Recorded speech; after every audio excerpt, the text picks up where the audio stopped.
Right, that was a quick walk around of the Sterling. Oh, that's good. Just noticed that's on. That's better. Yeah, it was a quick walk around of the Sterling. Front tyre is obviously a bit flat because there's a snow puncture. I'm going to puncture that.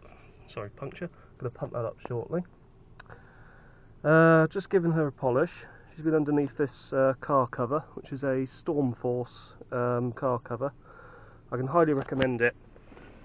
The things down here are to keep the interior free from humidity. Now, when these get wet, they turn to a gel, and as you can see, they're only just beginning to turn to a gel on the top. Those are the cheaper ones. The more expensive one is this Unibond one,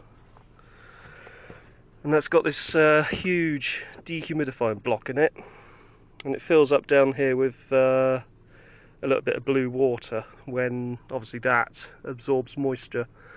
That's been working fantastically, and over the past couple of weeks I've had it up to about just off the bottom with the water, and you literally just tip it out of there and down a drain or somewhere like that, and it's just water at the end of the day.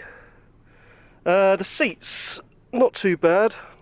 Connolly leather, a little bit dry, and that's next on the many list of things to do, is to give those a bit of hide treatment. I'm going to the NEC next week, the Classic Car Show, so I'll probably pick up some, if I can find some, either some Meguiar's leather treatment, or if they have any, some Gliptone liquid leather, which I've used before to good effect. Everything's looking good here, so we're idling just above 500 RPM, and as you can tell, she's sounding very smooth for a 26-year-old motor. A little bit gruff, but that's due to its 90-degree nature. It's not the smoothest of V6s, but it is a lovely V6 nonetheless. What else? Oil pressure is sat where I would expect it to be at idle, so it's just above low, which when warm is not a huge concern. Battery charge is good, and temperature, that temperature gauge is actually inaccurate. It's actually nearer the middle, to be honest with you. And the mileage, still very low, which, you know, 26 years to do 66,243 miles, it's not a lot. What else? Seat heater, predictably, doesn't work anymore, but they all do that, sir. And sunroof has leaked.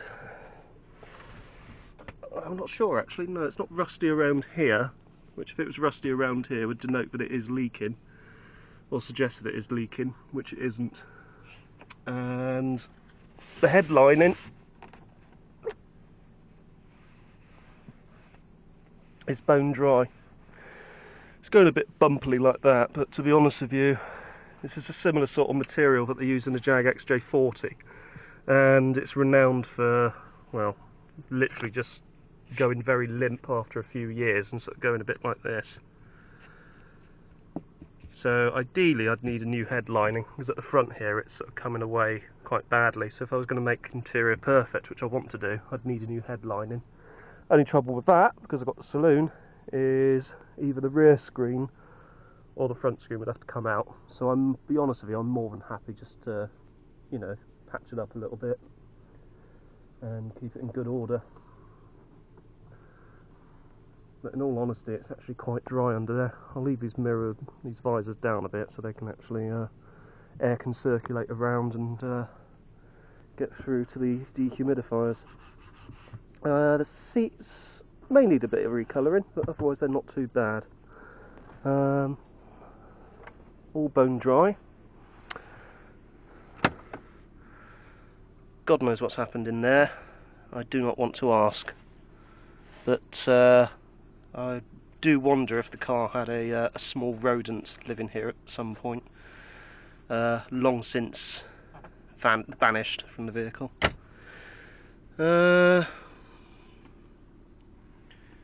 Well, trip computer is doing what it should.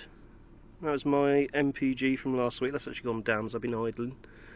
Fuel used, that was to get back. That was 1.4 gallons, which isn't bad. 1.7 gallons if you're American, and 6.5 litres if you're a European. The high power radio cassette is still working. That's awful. That's awful. That's awful. That's better. And that's Radio 4. That's more like it. And no, come on, find Radio 2, you bugger.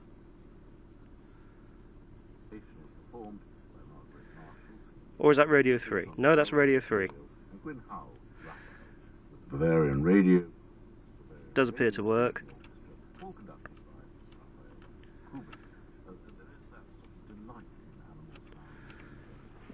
And we also have, rather fun, the Rover Sterling driver information cassette. It's actually on side B now, which you use to tune your radio in settings. So let's listen to the type of music they have on these test cassettes.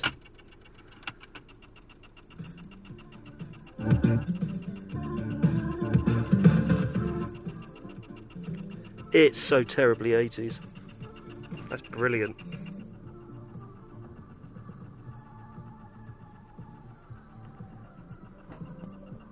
The tape deck needs, well, I need to take it apart and clean the capstan and the pinch roller, and probably change the belts in it as well, because it is that sort of a little bit warbly. But the basis of quality is there. Which does make me wonder one thing. It's actually a lot louder than I remember those being, a lot bassier. This could do with replacing. But yeah, just turn it off. Turn the engine off.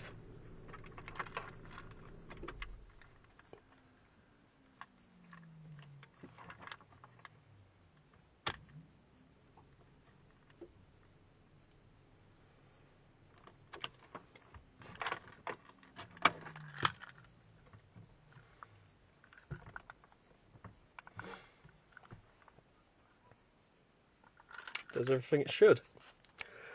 Yeah, as I was saying, I do wonder if I've got the power amplifier, so that's going to be the next thing to look out for.